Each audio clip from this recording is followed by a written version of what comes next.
Les coups durs en jeu de rôle quand on est maître de jeu, ça fait mal. Ça fait mal parce que lorsque nous sommes maîtres de jeu, on a envie que la séance se passe bien, on a envie de gérer le rythme comme il faut. On a envie que tout soit nickel en fait, que les joueurs s'éclatent et que nous-mêmes on s'éclate, qu'on vive une super aventure, une super partie. Mais ça n'arrive pas tout le temps, des fois il y a des hauts, des fois il y a des bas, et c'est plutôt normal en fin de compte. Mais il existe tout de même des astuces pour s'arranger pour qu'il y ait plus de hauts que de bas, ou en tout cas plus de séances où ça se passe bien que de séances où ça se passe mal. Alors donc qu'est-ce que j'entends par un coup dur en jeu de rôle? Un coup dur, là on va dire un moment, ou même un ensemble dans la séance, où ça ne va pas. Ça ne va pas parce qu'une dispute éclate, parce qu'il y a un malaise, parce que la séance est pleine d'ennuis, des choses de ce genre. On va distinguer deux coups durs, deux grandes catégories. Le but n'est pas d'être exhaustif, mais de vous donner une idée assez claire de comment gérer ces choses-là pour être en mesure d'éviter que vos séances connaissent ces problèmes. On va dire qu'il y a le coup dur technique et le coup dur relationnel.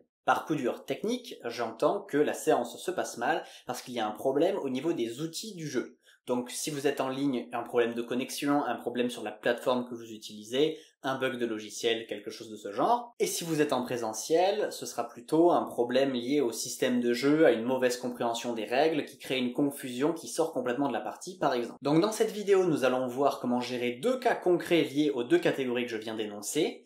Et ensuite, je vais partir sur des conseils de prévention qui vous aideront à tenir sur la durée et à augmenter au fur et à mesure votre niveau en tant que maître de jeu pour être de plus en plus à l'aise au point que vous serez capable de tuer dans l'œuf ces difficultés et ainsi avoir des séances où la plupart du temps, les choses se passent bien quand elles ne se passent pas super bien. Pour vous aider, j'ai mis au point une méthode en 4 points qui vous permettra de gérer les coups durs sur le moment et par la suite de vous améliorer sur le long terme parce que c'est aussi le plus important. Première étape, identifier le problème. Un joueur s'est moqué d'un autre, un joueur s'est disputé avec un autre, vous en tant que MJ, vous trouvez que quelque chose ne va pas. Voilà, vous avez fait la première étape. Ensuite, demandez-vous pourquoi c'est un problème et faites ça 3 à 4 fois. Remontez bien jusqu'à la source du souci. Par exemple, un joueur triche durant une partie. C'est un problème. Pourquoi? C'est un problème parce que dans notre groupe de jeu, on considère que tricher, ça ne va pas. Pourquoi? Parce que ça pose un problème pour les enjeux de la partie. Si on ne respecte plus les règles du système de jeu, ça fait qu'il n'y a plus d'intérêt à faire la partie. Donc, pourquoi est-ce que le fait que le joueur triche, ça pose un problème? Parce qu'on sent, on constate, on voit qu'il ne respecte pas l'ambiance que tout le groupe a fait. Et donc, pourquoi est-ce que c'est vraiment gênant? Parce que les autres joueurs, ils se sentent pas respectés. Et c'est pour ça que là, il faut en parler. Et c'est d'ailleurs la deuxième étape. Parlez-en avec votre équipe. Et dans ces moments-là, il est très important de se concentrer sur les faits. Ok, vous avez sans doute un jugement peut-être dans ce qui s'est passé, vous trouvez que telle action était naze, qu'un tel a mal réagi ou quoi, mais ce n'est pas le plus important. Là, ce qu'il va falloir faire, c'est distinguer l'opinion et le jugement du fait. Et donc le fait, c'est vraiment la situation sans les émotions. Un tel a fait ça, c'est problématique, et c'est tout. Votre jugement, vous pouvez très bien en avoir un, évidemment, on a notre avis, mais il faut le suspendre à ce moment-là, parce que ça ne va pas vous aider de dire à quelqu'un « il est trop nul parce qu'il a fait ça », là où au contraire le but c'est de discuter pour qu'il n'y ait plus ce souci. Donc décomposez bien lorsque vous parlez de la situation. Messieurs, dames, à tel moment de la partie il s'est passé ça a causé le problème suivant, la partie n'a pas pu être continuée, il y a eu une mauvaise ambiance, c'est très très difficile de tout expliquer, etc., etc. Troisième point, une fois que vous avez mis ça au clair, réfléchissez à des solutions. Et donc je vais reprendre l'exemple de la tricherie comme fil conducteur. Pourquoi est-ce que le joueur, la personne, pourquoi est-ce qu'elle a triché? Peut-être parce qu'en fait, le système de jeu ne lui plaît pas, ou l'histoire proposée ne lui plaît pas, ou la manière de raconter du maître de jeu ne l'intéresse pas, ou peut-être que la personne a des différends avec d'autres joueurs, et par conséquent, elle a décidé de faire ça pour les embêter. Il peut y avoir plusieurs raisons. Et une fois que vous identifiez ça, là, vous pouvez être en mesure de créer une solution. Ok, pour toi, le système de jeu, c'est pas très important, t'as plus envie de t'amuser, de délirer un petit peu, c'est pas grave s'il se passe n'importe quoi. Ok, est-ce que vis-à-vis du reste du groupe, on est d'accord pour faire ça ou on n'est pas d'accord? Donc une fois que vous avez des pistes pour résoudre la situation et créer donc un nouveau contexte dans lequel normalement le coup dur ne surviendra pas, appliquez-les et testez.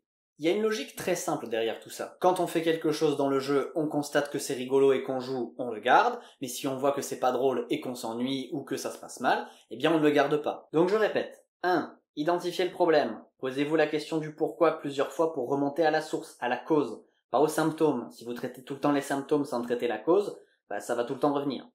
2. Parlez-en avec votre équipe. Une fois que vous avez trouvé la chose, discutez-en, expliquez en quoi c'est gênant pour la continuation de la partie, et voilà. Ensuite, 3. Réfléchissez à des solutions. Quand il se passe ça, ce n'est pas drôle, alors qu'est-ce qu'on peut faire pour que quand on joue, on s'amuse?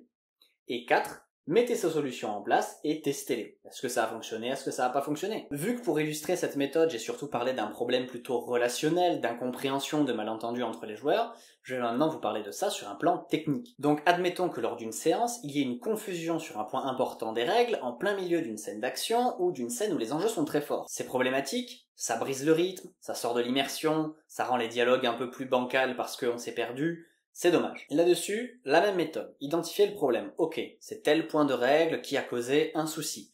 Pourquoi est-ce que ce point de règle n'était pas maîtrisé au moment de la partie? Est-ce qu'il n'a jamais été abordé auparavant? Est-ce qu'il a déjà été abordé auparavant mais les joueurs ont montré des signes d'incompréhension?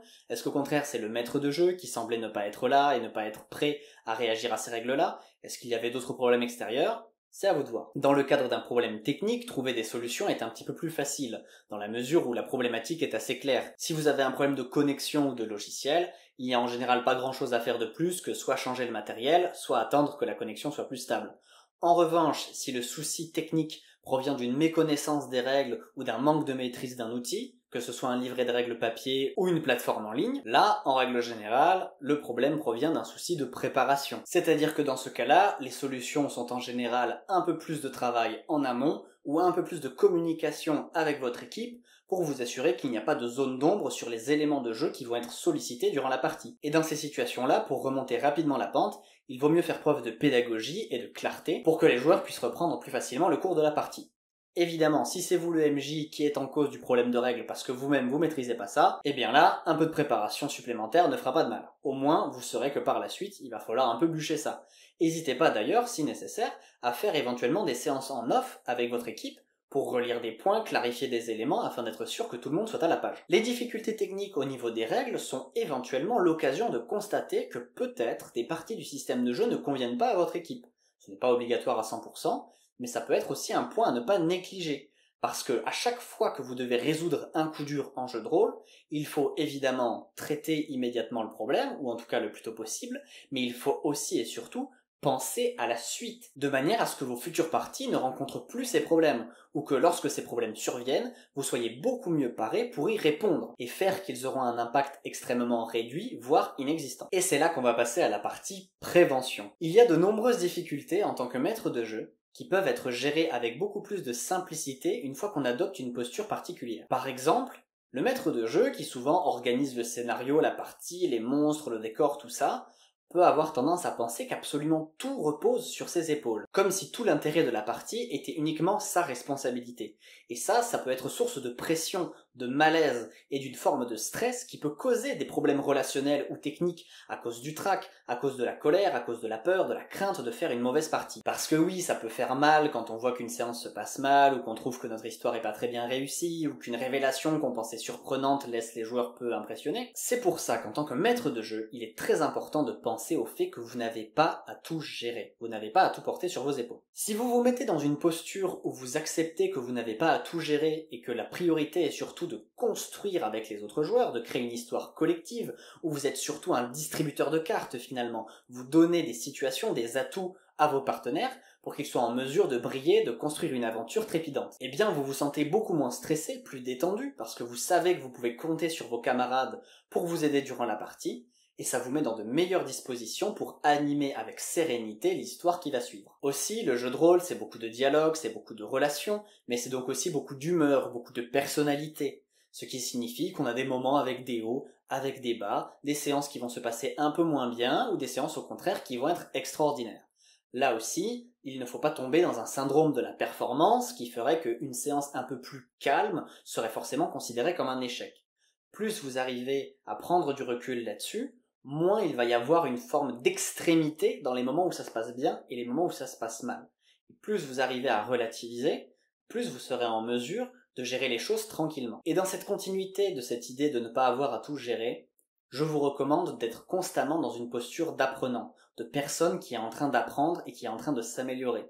Ça vous permettra de relativiser certaines choses, parce que des fois, les coups durs, les erreurs, on va dire, graves durant une partie, c'est l'occasion de mettre en lumière des éléments sur lesquels progresser. C'est l'occasion de voir parfois plus rapidement des choses importantes qui comptent pour l'équilibre de la partie, qui comptent pour vous, qui comptent pour vos joueurs, et de trouver des solutions rapides et efficaces. L'un des grands pièges en tant que maître de jeu, c'est se penser comme une espèce de chef d'orchestre qui n'aurait plus rien à apprendre. Mais quand vous croyez tout savoir, non seulement vous stagnez, mais en plus vous manquez de retour critique. Et faire preuve de retour critique sur vos parties, c'est essentiel. Parce que sans ça, vous pouvez faire 10 ans de jeu de rôle et penser que vous êtes un expert parce que vous savez gérer des systèmes de jeu, mais vous n'aurez peut-être pas travaillé des bases essentielles de la communication et de la pédagogie parce qu'à aucun moment vous ne vous serez posé ces questions. À aucun moment vous ne vous serez dit comment je pourrais améliorer ça, comment je pourrais résoudre ça. Et j'en viens à mon dernier point de prévention, surtout, communiquez avec vos joueurs et posez-leur des questions.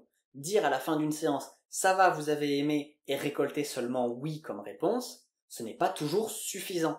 N'hésitez pas à aller un peu plus loin. Est-ce que vous avez trouvé que mon énigme elle était intéressante? Est-ce que ça vous a plu d'affronter tel adversaire dans le château? Est-ce que vous avez trouvé que là c'était long? Est-ce que vous avez trouvé que ce combat il était compliqué? Parce que moi à ce moment-là j'avais trouvé ça un peu facile à gérer, ou au contraire c'était très complexe, je savais pas comment équilibrer. En communiquant avec vos joueurs et en montrant un peu le côté des coulisses, ça permet aussi de lever la pression et de pas vous poser comme une espèce d'entité mystérieuse qui tire les ficelles sans qu'on puisse jamais comprendre comment ils fonctionnent. Parfois, justement, expliquer vos méthodes d'équilibrage des combats ou de gestion des énigmes, ça peut aider les joueurs à comprendre comment vous fonctionnez et donc à mieux interagir avec vous durant les séances. Et de manière générale, plus vous comprenez les goûts et les attentes de vos joueurs, plus il sera facile de travailler en fonction.